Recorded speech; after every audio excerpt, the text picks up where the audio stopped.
안녕하세요 여러분. 핵심 뉴스만 전해드리는 지인입니다. 구독과 좋아요는 제작자에게 큰 도움이 됩니다. 12월 30일 드디어 한 해의 마지막 장이 끝났습니다. 코스피는 2873을 찍었으며 코스닥은 968을 찍었습니다.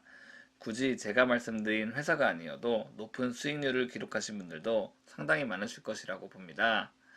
올해 최고의 종목은 단연 삼성전자와 LG화학이었다고 봅니다.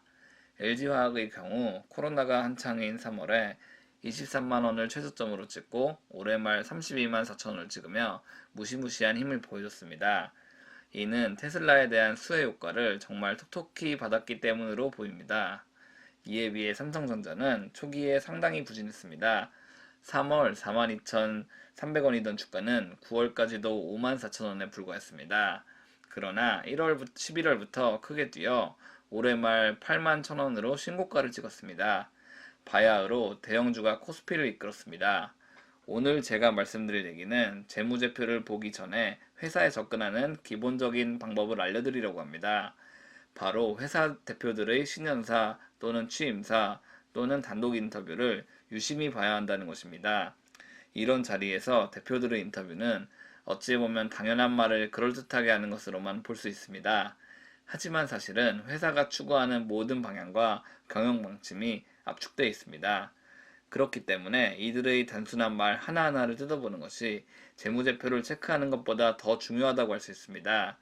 여러 대표들의 인터뷰나 발언을 살펴보면서 대표의 말이 얼마나 중요한지 체크해 보겠습니다. 그럼 시작하겠습니다. 일단 처음 살펴볼 회사의 대표는 H&M 대표 배재훈 사장입니다. 배재훈 대표는 2019년 4월 취임했습니다. 사장직에 임명되자마자 배재훈 사장은 유럽을 방문하고 주요 화주와 글로벌 선사를 만나 협력 방안을 모색했습니다. 이는 배재훈 사장이 어떻게 어프로치를 해야 화주와 더욱 친밀한 관계를 쌓을 수 있을지 알고 있었기 때문으로 보입니다. 사실 취임사에서 뭔가 특단을 언급한 것은 없습니다. 2020년 4월 12척의 신조선을 인도받아 실적을 개선시키겠다는 말만 있었을 뿐입니다. 2020년 1월 기사를 살펴보겠습니다. 기사에는 배재훈 사장의 기자간담회에 대한 내용이 언급되어 있습니다. 사실 이날 기자간담회에서 진행된 내용은 특별할 게 없습니다. IMO 환경 규제를 준수하기 위한 선박을 확보하려 노력하고 있으며 디얼라이언스 정회원 가입, 메가 컨테이너선 확보, 영업력 강화 등 체질 개선을 꾀하고 있다는 내용만 있을 뿐입니다. 하지만 여기서 우리가 주목해야 할 것은 올해 상분기 영업 흑자가 기대된다는 말입니다.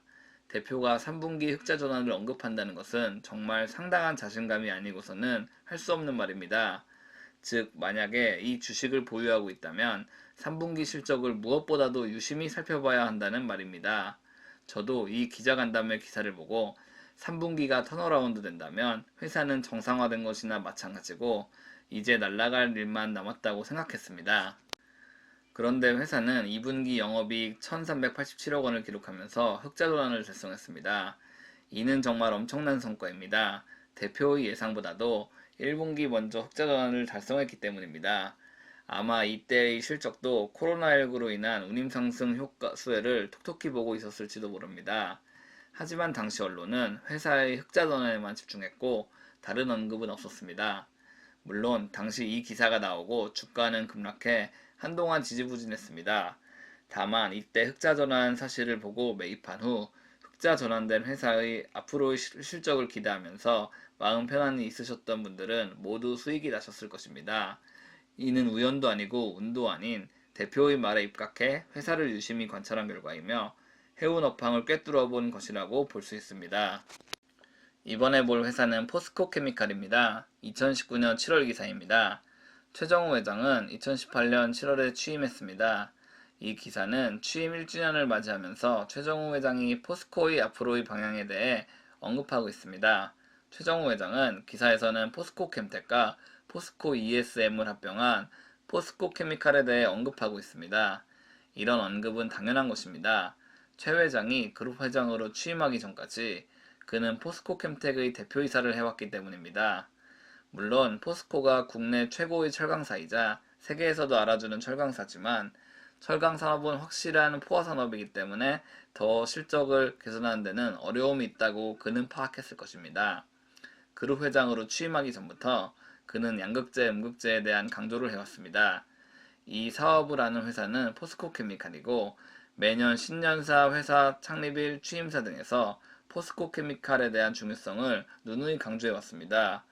최정호 포스코 회장은 취임 1년이 지나고 얼마 후 아르헨티나 리튬 공장을 직접 방문하게 됐습니다. 리튬은 2차전지 소재의 핵심이 되는 물질입니다. 즉, 최 회장이 아르헨티나를 방문했다는 것은 앞으로도 충분히 2차전지 소재 산업에 힘을 실어주겠다는 것으로 풀이할 수 있습니다. 그리고 이에 따른 효과는 여러분이 아시는 대로입니다. 포스코 케미칼은 3분기 매출 3,886억 원, 영업이익 193억 원을 기록했습니다. 여기서 주목할 점은 배터리 소재 사업을 담당하는 에너지 소재 사업부 매출은 전년 동기 2배 이상 성장했다는 말입니다. 이에 더해 포스코 그룹은 포스코 케미칼을 위해 유증도 실시했으며 전폭적으로 지원하고 있습니다. 최정우 회장의 신년사를 조금이라도 유심히 살펴보고 올해 초부터 소재 사업부의 매출이 개선되고 있다는 것을 파악했다면 4에서 5만 대에서 머물던 포스코 케미칼을 좋게 보고 매입해 올해 10만 원이 될 때까지 가지고 있으실 수 있었을 것입니다. 최 회장이 강조했던 사업이 잘 흘러가고 있다는 것은 경영이 잘 이뤄지고 있다는 것이고 충분히 주가 상승을 바랄 수 있는 요인이기 때문이죠. 그리고 정호영 LG디스플레이 사장의 2020년 신년사를 살펴보겠습니다. 정호영 사장은 2020년에 LG디스플레이가 신경 써야 할 항목으로 대형 OLED, POLED, LCD에서의 구조 혁신 등을 강조했습니다. 사실 대형 OLED에서는 전혀 걱정할 것이 없습니다. LG디스플레이는 대형 OLED 시장에서 거의 점유율 100%를 차지하고 있기 때문입니다. 점유율을 따지기 전에 TV용 대형 OLED는 그냥 LG디스플레이만 생산할 수 있다고 봐도 무방합니다. 따라서 이런 사실은 아무리 좋은 성과를 내도 주가에 반영되지 않습니다. 그렇다면 POLED를 살펴보겠습니다. 사실 POLED에 대한 계약도 이미 체결되어 있습니다. 회사는 2019년 6월 벤츠와 GM을 POLED 고객사로 확보하고 있다고 언급했습니다. 분명 정호영 사장은 POLED라는 신시장을 어필하고 싶었을 테고 그렇기 때문에 2020년 신년사에서도 언급한 것으로 보입니다. 이 기사에서 주목할 점은 2021년부터 차량용 디스플레이 매출 2조 원을 확보하겠다고 언급한 것입니다. 결국 LG디스플레이가 2021년부터 POLED에 대한 성장을 예상대로 이끌어낸다면 주가는 다시 한번 크게 증폭할 가능성이 있습니다.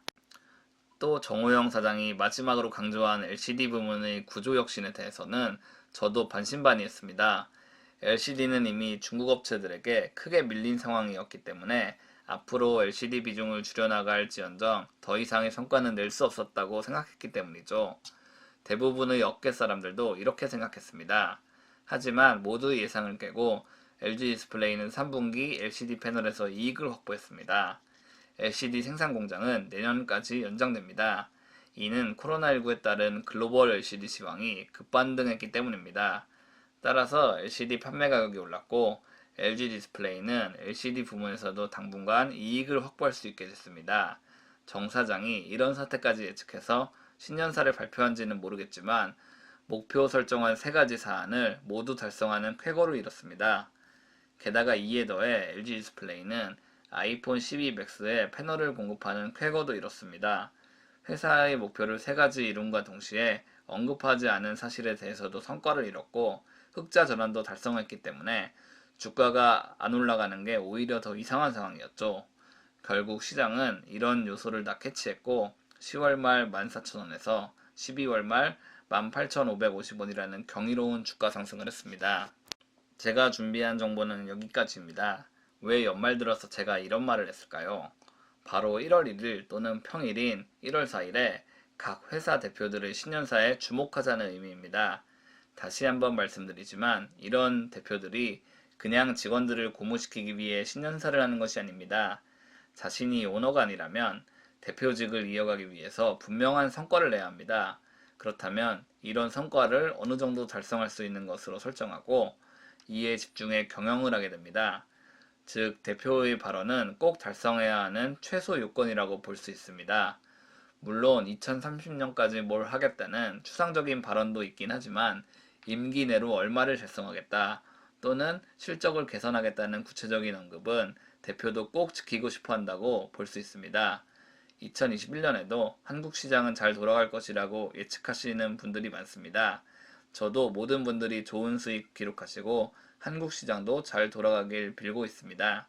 지금까지 핵심 뉴스만 전해드리는 지인이었습니다. 감사합니다.